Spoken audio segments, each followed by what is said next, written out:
darkness run for cover, but the miracle that I just can't get over, my name is registered in heaven. Yeah. I believe in signs and wonders. I have resurrection power. Still the miracle that I just can't get over, my name is registered in heaven. Oh, my praise belongs to you forever. This is my testimony from death to life. This grace rewrote my story. I'll testify. By Jesus Christ the righteous, I'm justified. This is my testimony. This is my testimony.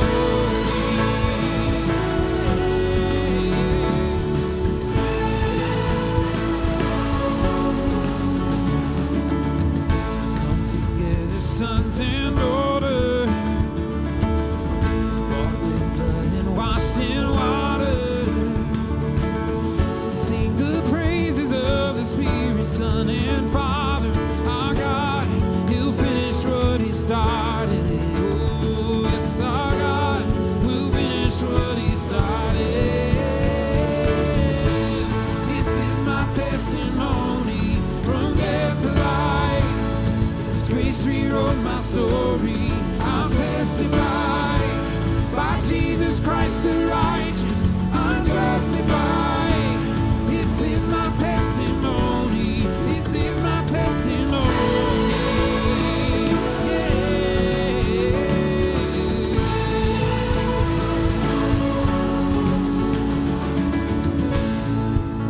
All right, church. All you got. I'm not dead. If I'm not dead, you're not dead. Greater things are still to come. Oh, I believe. If I'm not dead, you're not dead.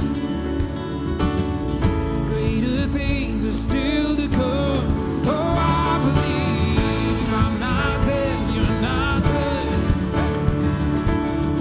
Greater things are still to come. Oh, I believe. If I'm not dead, you're not dead. Greater things are still to come. Oh, I believe. All right, let me sing. This is my testimony from death to life. 'Cause grace rewrote my story. I'll testify. By Jesus Christ the righteous, I'm justified. This is my testimony. Oh, I'm alive. This is my testimony from death to life. This grace rewrote my story. I'll testify. By Jesus Christ the righteous, I'm justified. This is my testimony. This is my testimony.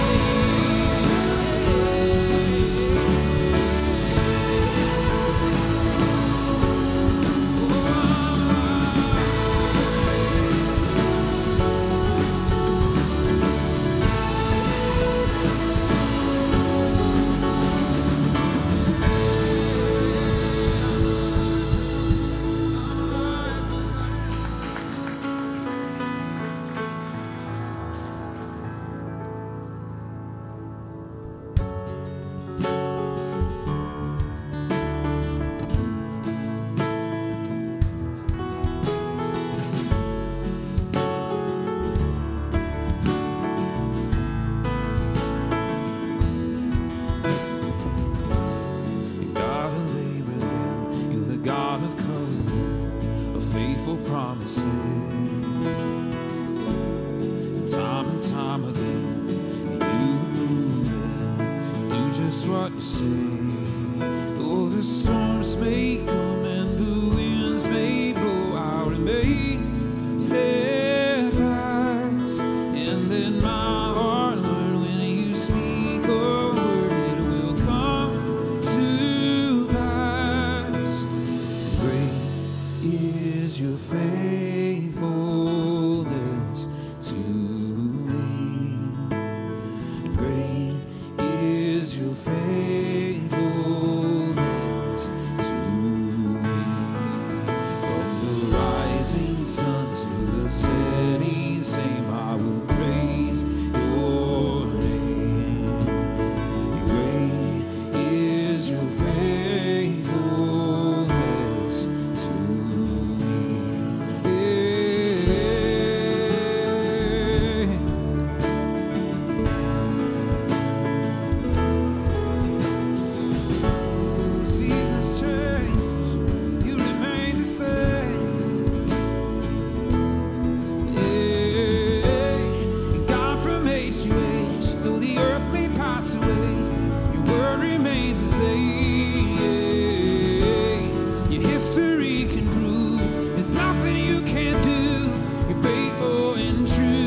Church, can we teach you a new song? Is that okay?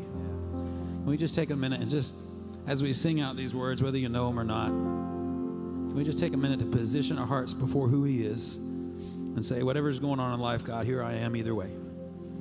I'm available to you. I'm ready for you. Whatever you want to do, I want that too. Let's do that together.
Here I am with open hands.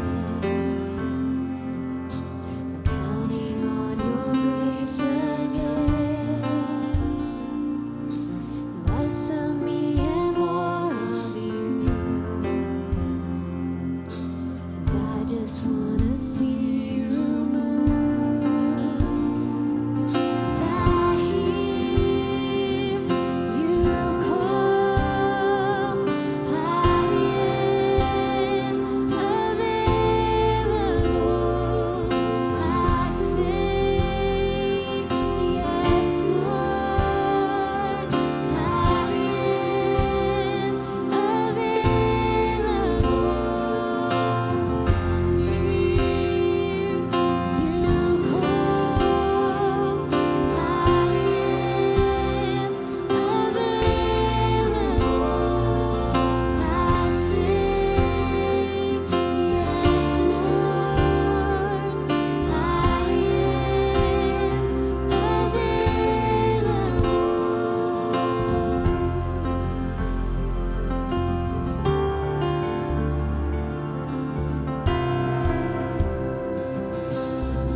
I hear you call.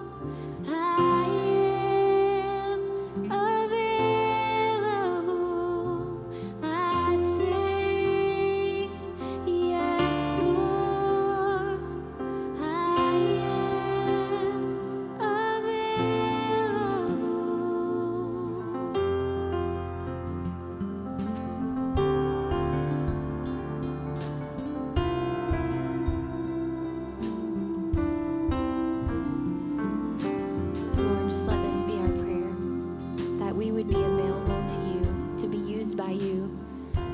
looks like, God. May you show us what that next step is and what you're calling us to do.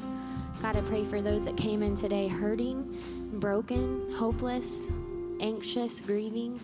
God, that you would just, your Holy Spirit would work in their hearts, Lord. That they would feel peaceful today, that they would have renewed joy, renewed strength in you. And God, I pray for John as he brings the message, that you would speak directly through him, God, that our hearts would be receptive to what you have to say. We thank you for being in this place and working and moving. In your name we pray. Amen.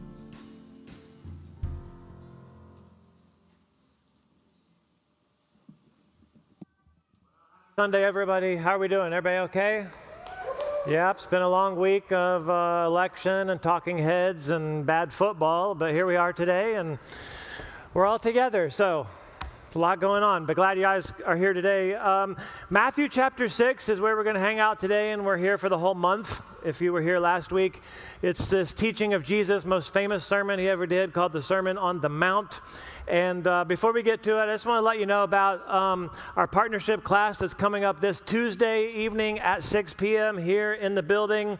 And I'm going to lead that. It's a 1-hour event. I'm going to lead it, and it's where we talk about who we are as a church, what we believe the mission is that God has for us, and then specifically what part you can actually play to help see that actually be accomplished. And so if you're kind of intrigued by that, but that feels like too much of a jump for you, then let me suggest our VIP lunch, which is actually happening after this service today, so down the hallway.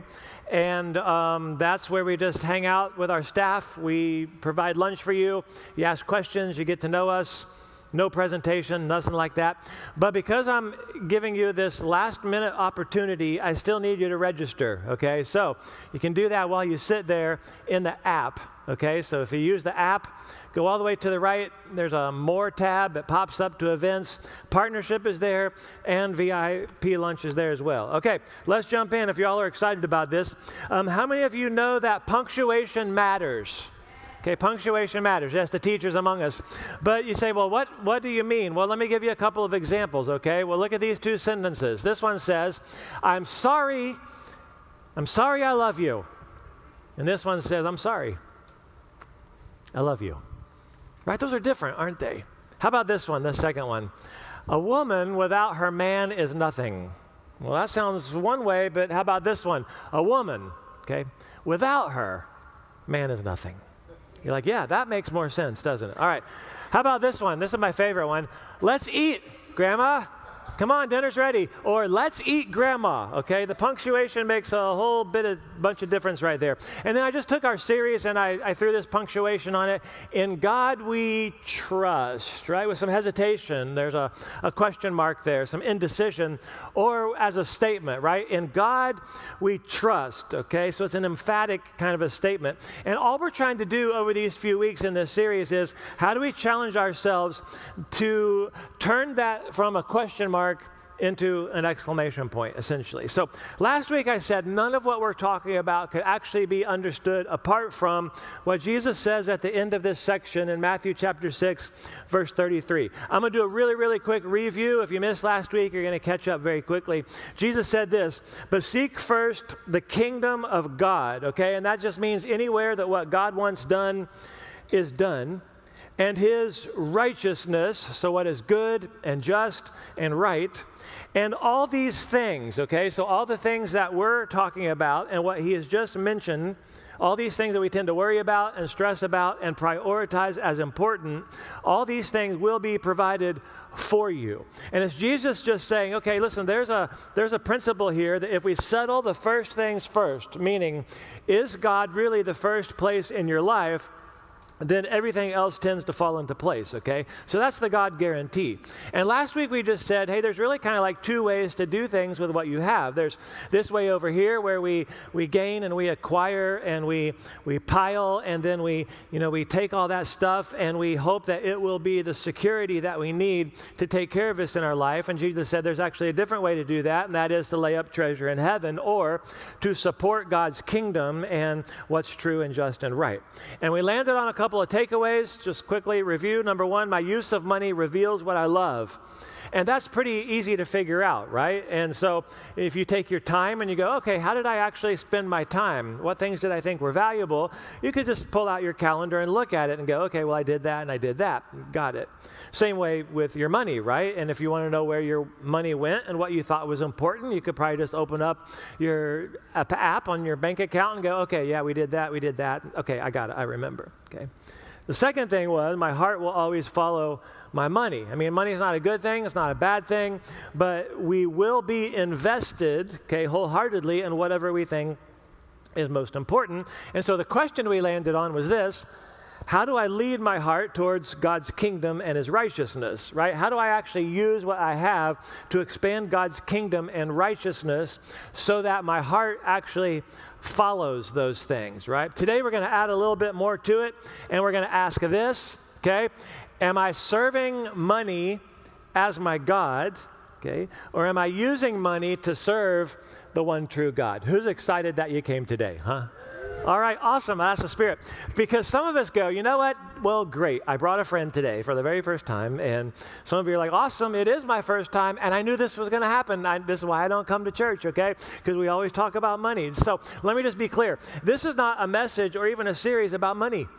It's actually much worse than that, believe it or not. It's a message in the series on fully trusting God, okay? So that's what we're talking about. And the example that Jesus uses is money, okay? So maybe I'll just lay all of my cards on the table to begin with and say, listen, if you already know, okay, somebody decided like very early in the first service, if you already know this is not what you want, and you're like, I don't really care to hear this, and I probably don't agree with you, and that's okay.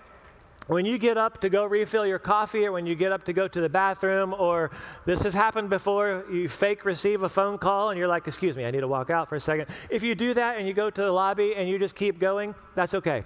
I get it. That's fine. It's not for you today. I get it. But maybe, okay, could you just hear me out for maybe the next 25 minutes or so and see if it doesn't at least make sense to you? Okay, if what Jesus says doesn't at least make sense or sound like something you'd at least be willing to try or at least think about. And then after you do all that and you decide, okay, that's not for me, then that's okay, okay? Because this is not really, in the end, about getting you to give more of your money. At its core, what we're talking about is putting your full trust in God. All right? That's what we're doing. Jump in. Now you're very excited. Jump in where we left off last week. Jesus gives us next in verse 23 a really weird image when he says this: the eye is the lamp of the body. Now, there are figures of speech that you and I use all the time, and we're like, I don't really know where that came from, but I know exactly what it means, right? It's raining cats and dogs. You use that one all the time, right? Well, people that Jesus is talking to would have understood this one as well, and they would say, oh yeah, I've heard that one before. Jesus explains it a little bit. If your eye is healthy, your whole body will be full of light. But if your eye is bad, your whole body will be full of darkness. So if the light within you is actually darkness, how deep is that darkness? Now, don't get confused by any of this, and I don't really have time today to go into it because I have way too more important things to share with you. But Jesus is using this old Hebrew idiom, okay, that meant that someone with a good eye was considered to be a generous person, and somebody that we said had a bad eye or an evil eye was actually meant to be more like a stingy or a selfish person, okay? So he's just kind of piggyback this to what he said last week, essentially, that when we see the world through the lens of what we treasure, okay, we can only help but to serve that thing. And then he says this, right? No one, and maybe you've heard this before, even if you didn't grow up in church, no one can serve two masters, right? Since either he will hate one and love the other, or he'll be devoted to one and despise the other. Notice, Jesus doesn't say it's hard. He doesn't say it's difficult. He says you can't do it. You literally cannot do it. It is impossible for anyone to have two bosses who are telling you to do different things, right? Some of us have had this experience before.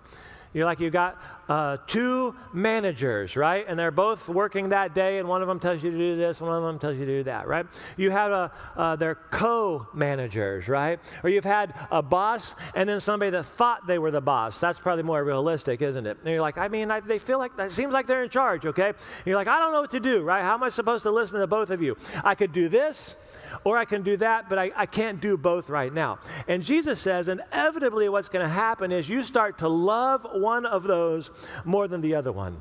You start to love this one, and you despise that one. You are committed and loyal to this one, and you start to blow off the other one.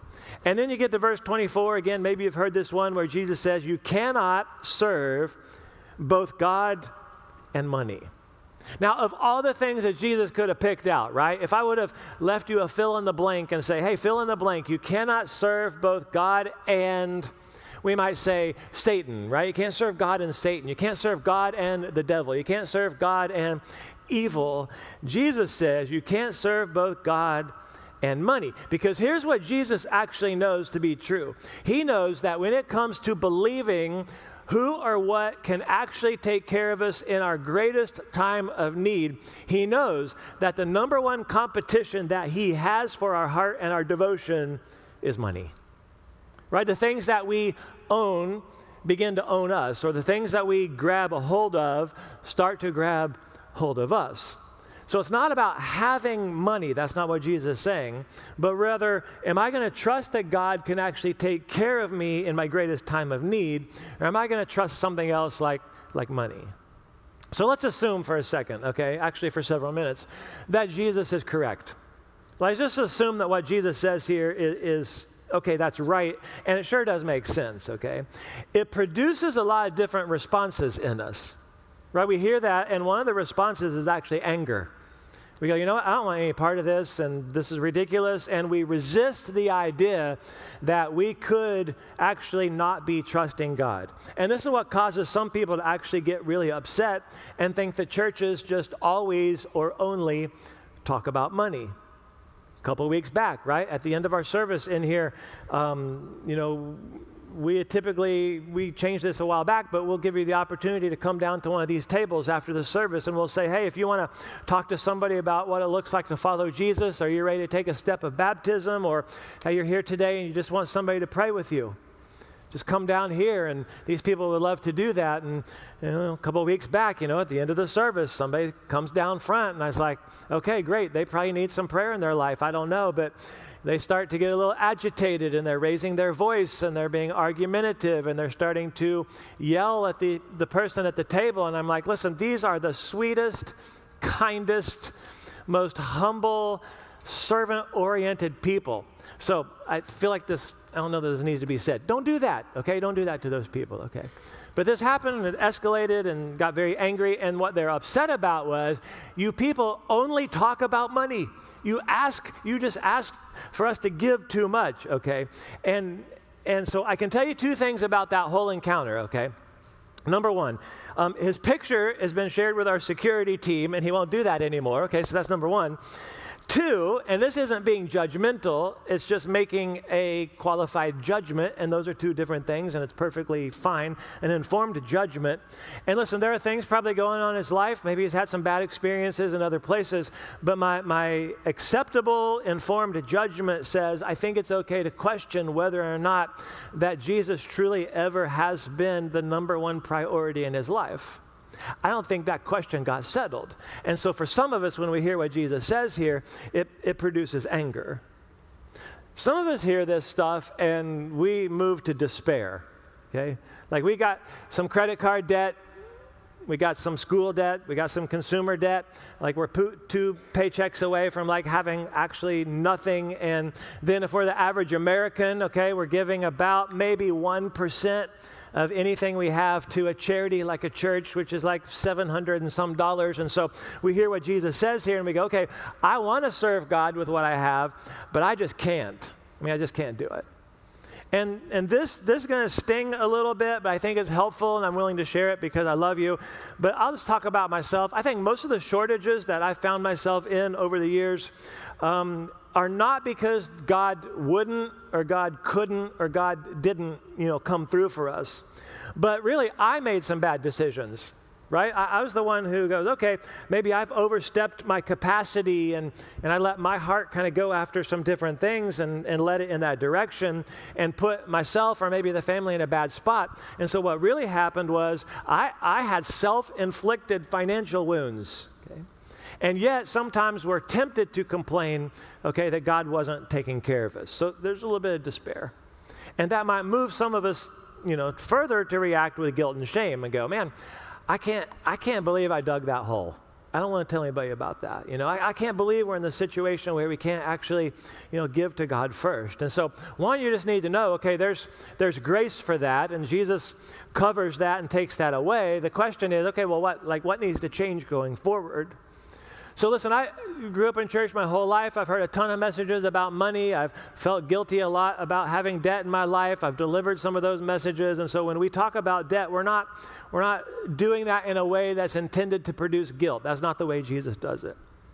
But it's to talk about what it might actually look like, okay, or what it might take to actually find some freedom so that you really can indeed put God first in your life. Remember, there was a time, a year ago, 5 years ago, 20 years ago, where your heart actually followed something and you got invested in something, and now, this is what Jesus is saying, you can only give yourself to that one thing first.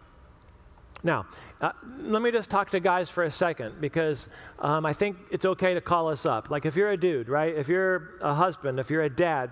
When Chris and I got married, I didn't have a clue what to do with money. I've only learned a little bit more since then, but I didn't have a clue, okay? And I didn't know how it worked for me. I didn't know how it really worked against me. I just know that when I was a single guy in college and making really good money, I always had enough. Anybody else? And you're like, okay, well, if I want to do something, I do it. If I want to buy that, I buy that. If I want to go take some cash out, I'm going to go take some cash out. And then we got married, and those ideas and practices carried over into our family. And then Chris ended up having the burden of having to manage all that stuff, right? And she's way better at it than I am still to this day. But listen, if you're a dude, let me just ask you to step up a little bit. Okay, just to be the person who's going to step in there and say, okay, listen, to have some kind of leadership over your finances, even if that's to lead yourself, okay, or to lead a spouse or to lead your family, and do it in a way where maybe you're the one who has to step in and say, you know what, we're not going to do that anymore. Or to say, you know what, we're not going to do that, we're actually going to do this. Or when you go to lunch, and have the conversation about what we talked about here, and if you're ever coming back or whatever you all talk about, you're going to be the one who says, listen, all right, we're going to do this, okay, we're going to honor God with the first of what we have. So I didn't do a great job at that.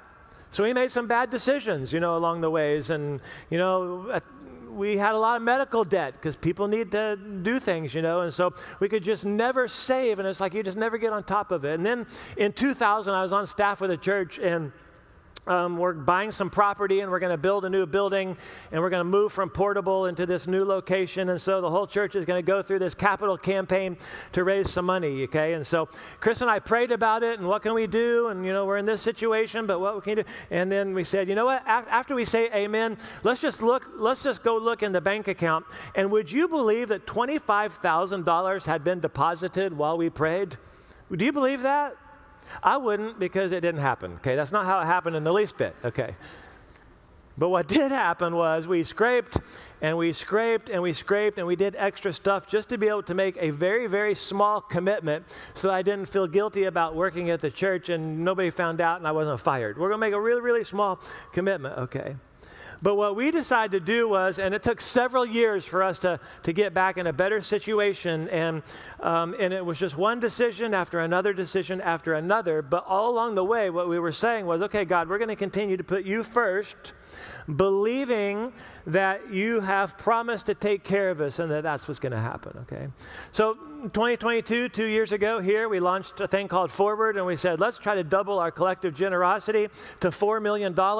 And so we invited everybody to jump in on it, and we were in a position at that point to then make the largest commitment we've ever made in our family to anything like that before. And I was just kind of out riding my bike this week going, man, that was just thinking back over all that and how God brought us through that, realizing that the pledge that we made 2 years ago was 10 times the one we made earlier, 20 years before that. Now, I think there's extenuating circumstances for some of us that put us in a bad situation. That's not what I'm talking about, okay? I'm talking about decisions that we've maybe made in the past that we had to have something, okay? Or we had to feel something, or we actually had to possess something, and so we ran after it and we got it, and then our heart followed it, and it continues to follow it. And then someone like me comes out here and stands here and says, listen, hey, put God, first, and the way you can really test that is how generous you are. And some of us get mad. And some of us feel despair because we can't do that. And some of us, we feel guilty and some shame. I'm just asking you to understand why you feel what you might feel and why it's so hard to actually give first. Because there's another way to go, right? It's the way Jesus sets it up, and that is, okay, you can go this way and just make a commitment to actually trust God first. Right? Have I truly decided that God is going to be first place in my life, or am I at least willing to test him in it and step in it and try it? So, story in the Old Testament, I want to run it by you real quickly, and it wasn't at all what I thought we might do today, but I'm just kind of thinking about it this week, going, man, I think that really illustrates what I want to go for. 1 Kings chapter 17, there's a prophet named Elijah, and God says, hey, I have an assignment for you. I want you to go confront the evil king Ahab, and Ahab's the worst of all of Israel's kings, and he led the people into false worship and false gods and sexual depravity. And so God says, all right, listen, I want you to go deliver this message and tell him as a punishment, and then to try to get his attention, it's just not going to rain for a few years. And so Elijah delivers that message, and then God says, okay, now that you've kind of thrown that punch, you need to run because he's going to try to kill you. So you go hide somewhere, but God's promise to Elijah was, listen, I'm going to take care of you. Okay, don't worry about it. I'm going to take care of you. And so you have a few instances where God provides for Elijah. And then I want to share one other scene from that same time. 1 Kings 17, God says, okay, now it's time for you to get up, and I want you to go to Zarephath that belongs to Sidon and stay there. So look, I've commanded a woman, she's a widow, and she's going to provide for you there. So God's just saying, hey, I want you to get up from here. I want you to go over there. And the place that he sends him to, it's not a Jewish woman like Elijah is. It's not even Jewish territory like Elijah's familiar with. They don't even believe in the one true God. He says, go there, okay? So Elijah got up and he went to Zarephath. When he arrived at the city gate, there's a widow gathering wood. Elijah called to her and said, hey, would you please bring me a little water in a cup and let me drink? And as she went to get it, he called to her again. He said, and please bring me a piece of bread in your hand, okay? So if you're following, he shows up. Sure enough, there's this woman there, and she's on the outside of town, and she's picking up sticks. And he says, hey, can I get a drink of water, okay? And boil it first, okay? And then as she's walking away, and he's, hey, oh, wait a second, one more thing. Could I also get a piece of bread, okay? And she says, as the Lord your God lives, I don't have anything, okay? I got a handful of flour in a jar. I got a little bit of oil in a jug. And now, okay, I'm out here gathering sticks because I'm going to go prepare a meal for myself and my son so we can eat it, and then we're going to die, okay? So she's like, listen, I don't know if you looked around or not, but we have a drought going on here as well. I only have enough to actually make one last meal, and it's for me and my son. There's nothing left after that, and then we're going to starve, okay? So Elijah says to her, don't be afraid. Go do the thing I'm asking you to do, but first, could you just make me a small loaf from it and bring it out to me? So Elijah, he doesn't give up on this idea. Hey, don't worry. Can you just make me a cake first, all right? And afterward, maybe make a little something for yourself and your son. Hey, you know, with what's left, just make a little something for yourself. And you're like, he just seems like a jerk, doesn't he? For this is what the Lord God of Israel says. Okay, so here comes the promise from God. The flour jar will not become empty. The oil jug will not run dry until the day the Lord sends rain on the surface of the land. In other words, listen, if you just take the little bit that you have left and you obey God with the last of it, okay, here's God's promise. You're not going to run out of what you need. So she proceeds to do according to the word of Elijah.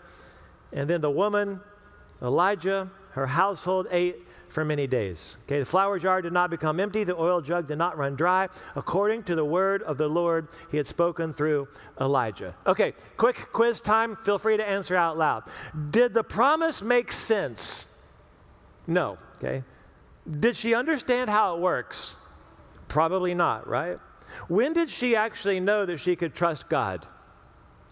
After she poured out the very last bit. See, she only realizes God's promise and blessing and provision on the backside of giving what she had. In other words, the way the New Testament talks about it is that she actually had to sow something before she was ever going to be able to reap anything. And I'm reading this and I'm going, well, why didn't God just send Elijah to some wealthy landowner or a businessman who has more than enough for everybody and he's not going to miss any of it? And I decided because Elijah's not really the main character at this point in the story. God wasn't really trying to take care of Elijah. He's already been proving that he was going to do that. As much as he was promising and what he wanted to do was to bless the widow, right? What he wants to do in her life. See, a short time later, when you read the story, the boy dies, right? Got a terminal disease, and then she's now going to be calling on God. I'm going to ask for God's help, and then I'm going to have Elijah come in and help out. And Elijah comes in. He actually brings the boy back to life. And see, God's been doing stuff in this woman's life long before Elijah ever showed up, right? I believe that God knows she's down to her last meal. I believe that God probably knows her son's going to die. I think God knows she's feeling hopeless in her life. And God decided, I'm going to bless her. And the path to that blessing was faith. Right? Her pouring out what little she had when it didn't make sense and she'd never seen anything like this happen before. You read the rest of the story and she's living under God's blessing. The boy is brought back to life, right? They have more than enough and what they need, and she's living life with God first. Listen, the point here is not that God needs your money. The point here is not that the church needs your money. It's not even really about money, as I've been trying to tell you. The point is that you need God's blessing in your life. And for some reason, the path to God's blessing begins or it stalls with generosity. Right? It's trusting that actually leads to blessing. The pathway to actually receiving starts with releasing. Now, I'm just going to take a short break, and I want you to hear from some other people tell their story of how they've worked through all of these kinds of concepts as well. Check out this story. Hi, I'm Dave Kolb, and this is my wife, Christy, and we actually took Financial Peace twice, once back in 2017 and then again in 2022 to go ahead and have a refresher course. So in 2017, we took Financial Peace for the first time, and we were able to complete baby step 1, which is save $1,000. And then Irma hit. And we finally had enough money in an emergency fund to be able to, really having time off work and things like that, we were able to make it through the hurricane. And that's really what lit the fuse for us wanting to, continue with Financial Peace. Baby step 2, I believe, is to pay off all of your debt that you have, like revolving credit cards and loans on things, not the house. And so we were able to use the debt snowball and really just combine all of our payments that we were able to, and we were able to pay off over $75,000 in debt between 2017 and 2022. During that time was when Forward was launched here, and that's when we really started tithing in 2022. And we've just seen God show up and work so much in our lives where we've had excess when we weren't expecting to have it, and at the exact right moment that someone around us, someone in our small group or someone in our family needed some help, and we were able to really help them out with the excess on top of being able to tithe and all of the things that we were already doing with the paying off debt. So with Dave being in the Navy, he's a mechanic, and he's had carpal tunnel for quite a few years. And doing Financial Peace University and putting all of the baby steps in place, continuing to the 3 to 6 month emergency fund and savings, we have been able to set aside enough money that he actually went out on short-term disability at the end of September. Even though he hasn't started getting paid for short-term disability yet, because it's a process and it takes some time, like they're saying, we are set, we're good. We have enough in our excess that we're covered with all of our needs, with some of our wants, and then even with Christmas coming up, like we're comfortable where we're at, and we're gonna be able to, just push through until he goes back to work at the beginning of December, and we'll be right on track with where we should be.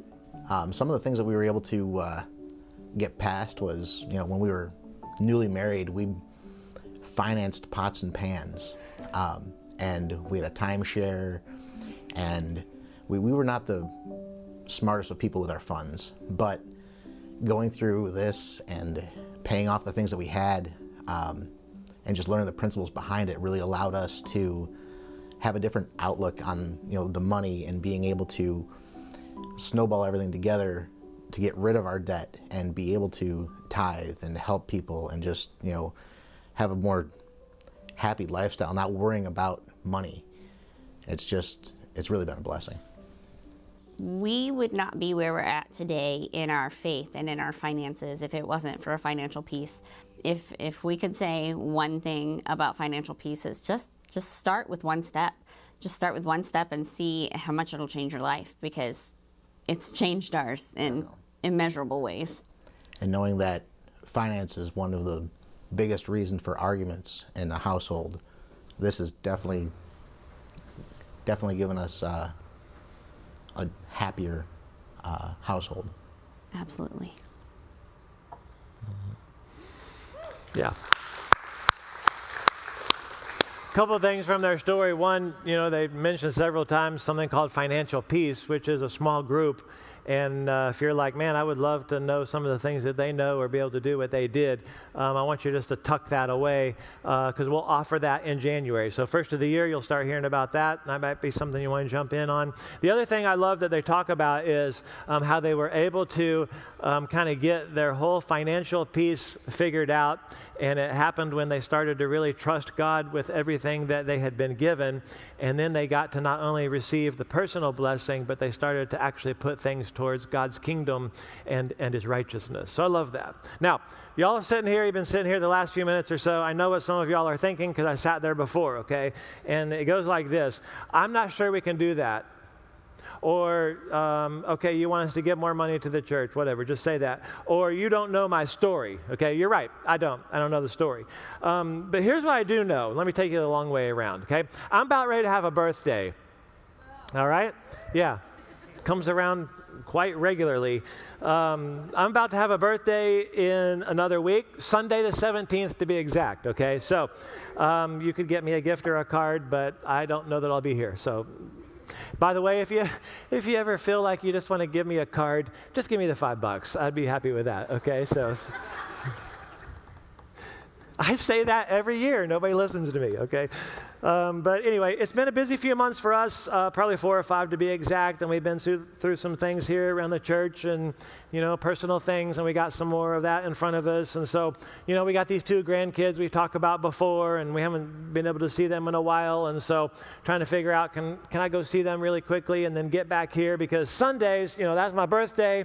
And then Monday, we're going to take off, Chris and I, and we're going to take a week away, okay? Far away from here where you can't find me. So that'll be fun. The point of all that is I'm about to have a birthday, and every year the number just keeps getting bigger and bigger and bigger. Anybody else? And you're like, man, that escalated quickly, if we could say it that way, okay? And the time that I probably have left as lead pastor, okay, at least maybe in this particular situation here, it gets smaller and smaller at the same time, okay? So that's not to say that I have a plan or anything like that.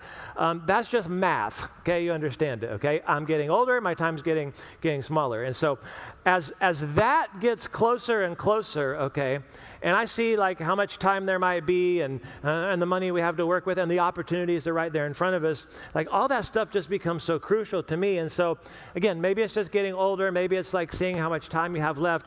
But I have a few things for me that are just crystallizing, if you know what I mean. Like they're just becoming so much more clear to me, and they're finding their way into my heart a little bit more to go, okay, listen, there are some things that I want to give the very best of what I have left to see them happen, okay? And so those are dreams, those are resolves, those are things, maybe God's kind of placed in my heart. And so, listen, to give you an example, I can put in a sentence, like I've done this exercise, exactly what I think is still the calling on my life, okay? So when I say crystallize, that's what I'm talking about. And one of the things is, and you can choose to believe me or not, I had a few people say, I don't believe you, and that's fine.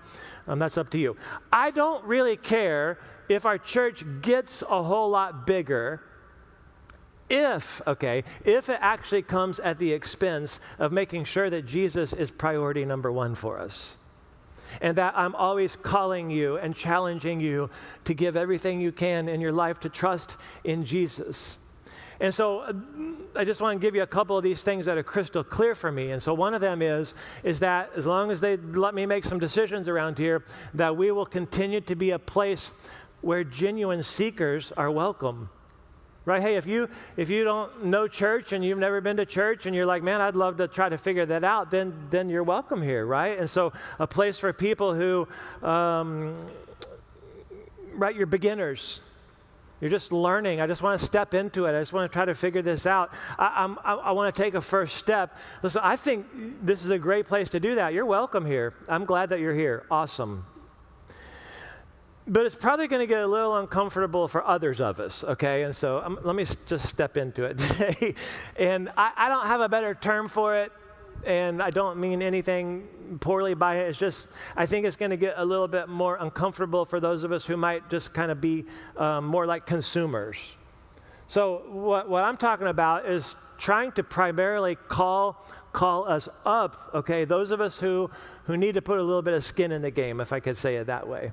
In other words, we're not really fully serving God with the time that we have or, our money or anything in a way that prioritizes God's kingdom and His righteousness. Now, listen, that doesn't mean that you're not a Christian. That's not what we're talking about. It's just that there are, again, I say it nicely as I can. I'm calling us up to something more. It's just that there's plenty other churches to sit in.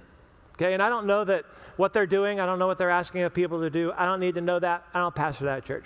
I know what we're going to do because of all this, okay? We're going to ramp up. We're going to turn up the temperature a little bit even more on things where I'm going to unapologetically ask you to serve. Okay, I'm going to unapologetically ask you to give and to invite, right? And to constantly challenge us to reorganize our lives around trusting God with absolutely everything. Not to build my kingdom, not to build this kingdom, right? Not to hit a number of people around here or anything like that. But listen, because as long as there are, I need you to grasp this because this is the reality, tens of thousands of people in our little community who do not have a life-giving church or they're not connected in a life-giving relationship with Jesus, we have work to do, and it's going to take all of us to do that. And listen, everybody else asks me for something. They ask it of you too, right? Last month, when I'm checking out somewhere and they say, hey, would you like to make a donation to breast cancer research? Okay. Yeah, I'll do that because that research is important to the people I love. Would you like to support the fireman or the sheriff? Okay, I want the extra protection that comes with that sticker on my car. I'll do that, okay. You want to give to this candidate? Do you want to, support the wetlands or global warming? And the pitch is always the same. Listen, if you get involved in this cause, the world will be a better place. Yes, listen, the church is funded by you. Okay, no secret. Big surprise. It doesn't run on love or prayers or magic. Jesus does, whatever. But the followers of Jesus, okay, who have prioritized His kingdom first and are convinced that He is who He said He was, He did what He said He did, and anyone who will trust in Him could actually have a full life. And we believe it so much that we're willingly rearranging our time and our treasure to see that more and more people can receive what we've received, okay? That's how it works. One question, we'll sing, we'll get out of here. How would you describe your view of money? That's the question. How would you describe your view of money? And we're all going to take a next step here, hopefully today. I'll give you three. One is, okay, it's false security. And you would probably never use that term or that phrase if that's you, but you're counting on something other than trust in God to actually take care of you, okay? And there's not a lot to actually say about it other than, listen, you already know that doesn't work. Like you already know it from experience, right? Like you don't even have to believe in Jesus or believe what He said to know that. The issue here, okay, that we got to wrestle with, the issue here is not that we are unwilling to see that money is inadequate to take care of us in our deepest moments of need. No, the issue is rather that we're not yet willing to believe that God can take care of us better than anything else. So maybe you just own it today and go, oh, I'm trusting something else. I'm willing to say it. But here's the next step for you, okay? The next step for you, if that's your situation, is a really, really big one, okay? And it's not for you to give money. The next step for you is to give the leadership of your life to Jesus first. Now, you have to settle that one first, right? Because until you settle that, okay, He is who He said He was. He did the things He said He could do. He can actually connect you into a relationship with God the Father. He has offered grace and mercy and forgiveness, and He offers to lead us into the very best life possible. Until you settle that, and then once you actually settle that, your view of money and generosity will follow, just like everything else in your life. So that's one. The other is fearful. Okay, my view of all that is I'm fearful because I don't know if we can do that right now or anything that you're talking about right now. We don't have extra right now. And, maybe I'm working on a thing over here and, I'm starting something, and then when I get it rolling, I can do something when we have a little bit more, okay? Listen, I don't think we're selfish people. That's not what I'm saying. But I think we just look at what we have and what we want to do, and it just doesn't make sense to us, okay? And I get that. But the principle we're learning here is that the statement, okay, that God truly is first, is proven, okay, this is what Jesus says, that God really is first. It's proven when we actually give first. And I fully believe that God can get you out of whatever maybe you got yourself into faster than you can without him, okay? So that's a step. The step for those of you who are fearful is not complicated, okay? It might be difficult, but it's not complicated, and here it is. Just try it.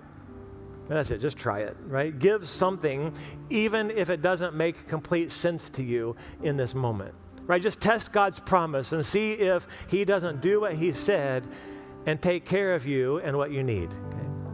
And then the last group, we would call faithful, right? Hey, I made a decision at some point in my life to actually put God first, and I've been trusting him with what I have, and maybe you've been given for a short amount of time, and some of us have been given for decades, and now you've got some history to look back on where God's actually, he's proved himself to be faithful.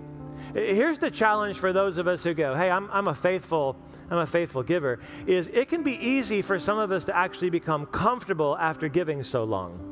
Right? Meaning we've just kind of become so adjusted to a change in a lifestyle that we're no longer really actually living by faith.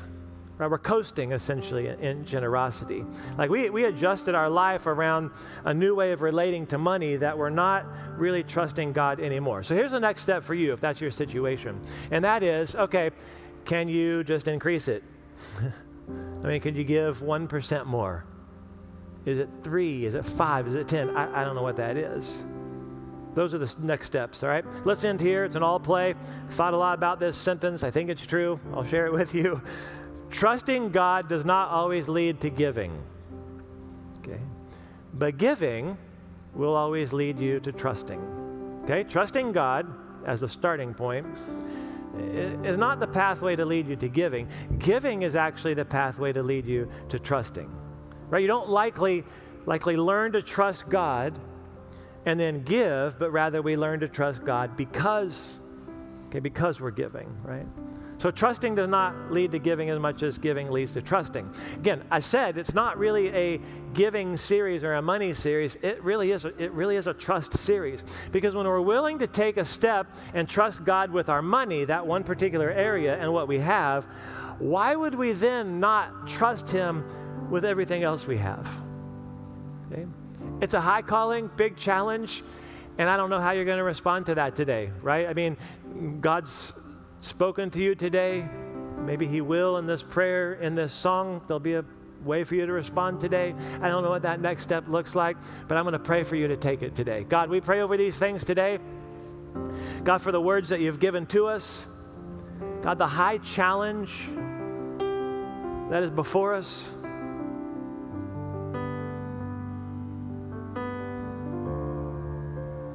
I know it's uncomfortable sometimes, God, or we have some resistance to talking about money, but God, I really do want us today to take a step towards you in trust.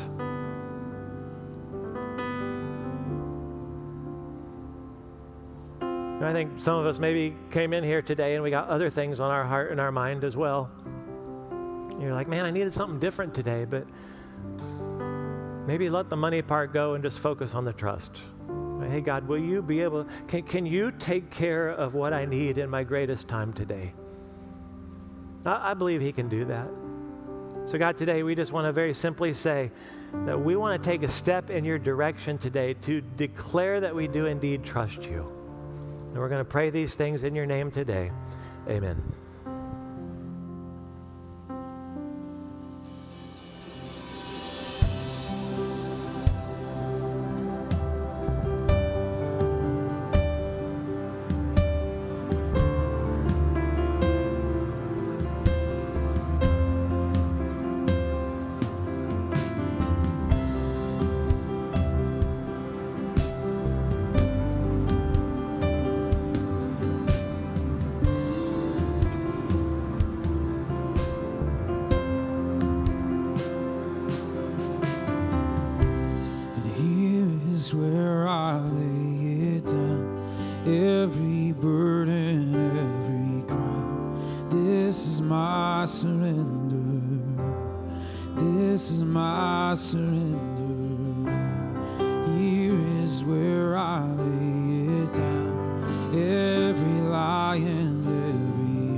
Yes, I will make room for you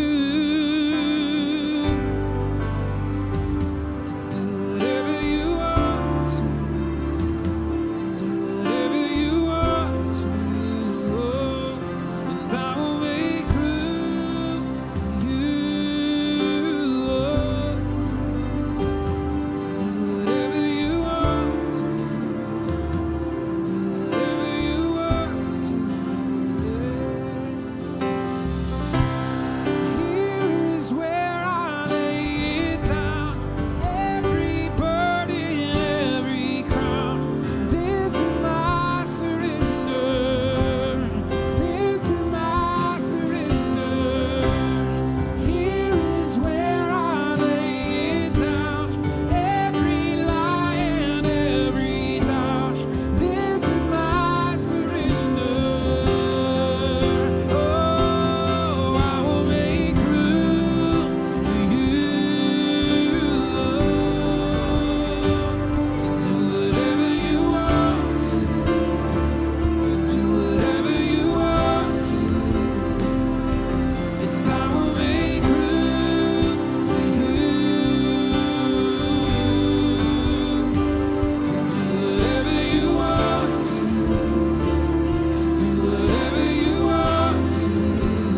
We're so glad that you decided to join us this morning. We hope that you connected to the service through worship and through the message.